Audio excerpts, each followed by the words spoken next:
Price of Business. I am your host, Kevin Price, talking to you about you and your business. One of our favorite things to do is spend some time with my friend Walter Rogers. Walter Rogers is with Baker Communications, one of the premier sales and customer relations firms out there. We depend on him heavily every week here for information, and he brings in some of the best minds in business from around the country and really around the world. Walter, you do a phenomenal job, and you're always the craze over there at the priceofbusinesstv.com. They love your feedback, your information. How are you, my friend? Life is beautiful. I'm in Florida. I'm looking at the ocean. We've got a great guest on the line today. Things couldn't be better, Kevin. Thanks for having us. You bet. Introduce your guest, and let's get started today. Yeah, you bet. So, we've been marching down the road on the 13 key strategies that any business owner or executive must consider as they plan out success for 2011. And we're now at the chapter that, really talks about the importance of building distribution channels, alternative distribution channels. And so many of our shows, Kevin, have been focused on how to improve your direct sales force. And we haven't really spent much time on, the importance of building a channel. And in the spirit of, always looking for best practices out there, we've got Brandon Sweeney on the line with us. And Brandon is the Vice President of Channels for VMware in the Americas. And the very unique thing about VMware and channels is that channels actually contribute about 95% of the revenue to VMware. So it's a very substantial part of their strategy. So, Brandon, welcome to the show. And Brandon, thank you, Walter, for having me. I do want to welcome you as well, but I have a question that's going to be fundamental to all of our audience. Explain exactly what you mean by channels. Sure. So let me give you a little bit of background. So our company sells software, but the reality is we can't sell our software without selling it through people who don't directly work for VMware. So we have our own direct field force, but it's very small. So a channel is someone who doesn't work directly for you that resells or services or implements your product. Okay, very good. That's a good explanation there. I like it. Go right ahead, Walter. Yeah. So, Brandon, we've got 5 key questions that we wanted to run down. Why don't we just run down the questions? Number 1, why are channels so important? Well, Walter, I tell you, for us, it's all about leverage. And the reality is, with our product and with the demand for our product, we've got to figure out how to get more people out on the street selling our stuff and also adding their complementary solutions. So when you think about channels, it really comes down to how do you extend your coverage model? How do you cover all those cities out there without your own direct field force? How do you make sure you've got all the right skills to sell and implement your product? And then the reality is, a lot of our partners, they own the end customer relationship. So these are the folks who have that trusted advisor relationship with folks who want to buy our products, and we need to make sure we're tightly aligned together. So, again, like you said, 95% of our product goes through the channel, and we would not be successful without our channel partners.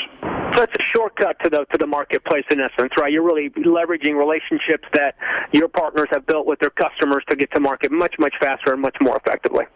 Yeah, that's the punchline, is they have the relationships, they have the local expertise, and again, ultimately it reduces our cost of sales by really leveraging these partners to go do what they do really well. So one of the questions that I know our listeners would have is, it's one thing to talk about building a channel, and intuitively you get the importance of building, a distribution channel, and you just talked a little bit about some of the key pillars that you need in building out a channel program. But talk to us a little bit about, how do you go about picking a good channel partner? Because you can invest a whole lot in a company and not get much back if you don't pick them right out of the gate. So what's the process for that? So I think you're spot on. I think there's a lot of work that needs to be done on the front end to better profile exactly what type of partner you're looking for and what type of skills, what type of expertise, what type of complementary market experience do they have. So I think step 1 is to really figure out how to profile them. Then 2, you got to go recruit them, and that takes a lot of different, there are a lot of ways to do that in terms of how you find those folks on the web, through different associations, again, through other complementary products. And then you've got to lay out an enablement program. How do I spin up that partner around my technologies so that they can carry on a sales call or implement my product just as good as one of my own direct sales folks? And then finally, I think the big thing is when you're really trying to figure out how to select these partners, you've got to put in place a really tight process to measure their performance from how they started with you to where they are currently. Because at the end of the day, to maintain credibility in front of your customers, you've got to have partners who can have those skills just as good as yours are for your own direct. Walter, we're of course going to be running tight on time. How many questions did you cover there? You're moving pretty quickly. Yeah, we've just got a couple more, Kevin. Yeah, because I got a question or two myself. Go right ahead and get those last two in, please. Yeah, you bet. So, Brandon, I know that a lot of times these partnerships get set up between the CEO and yourself or other folks in your organization, or the person who runs that partner organization that you're partnering up with. But at the end of the day, those are just paper agreements. And you just brought up a really valid point that it's about enablement. So, any pointers on enablement that you can share? Because without enablement of the sales organization and the partner, very little happens. Yeah, and I'll be brief. The punchline is you got to put together your enablement plans by the person you're trying to enable, and that is a pre-sales person, a salesperson, or an implementation person. Each one of those needs to have a different plan to skill them up, and there should be different levels of enablement once they pass through basic certifications.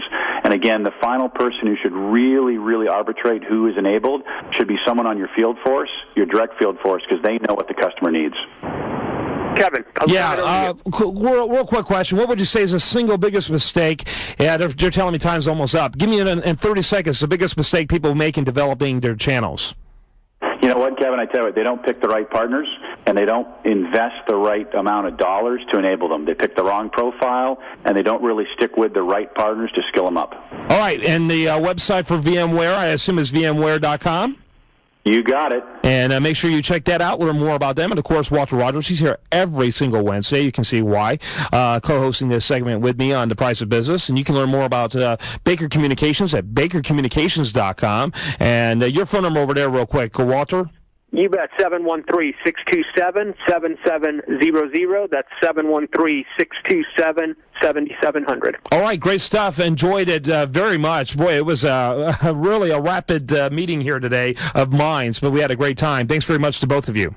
Hey, thanks so much, Kevin. You bet, you bet. Remember, folks, the show continues 24/7 at priceofbusiness.com. Great audio, great articles, and there's just a whole slew of new articles. Ken Falconberry, Sharon Moon, and others have added new articles, great Price of Business contributors. Make sure you check them out today at priceofbusiness.com. Stay tuned for more great programming right here on Talk 650, powered by CBS Radio.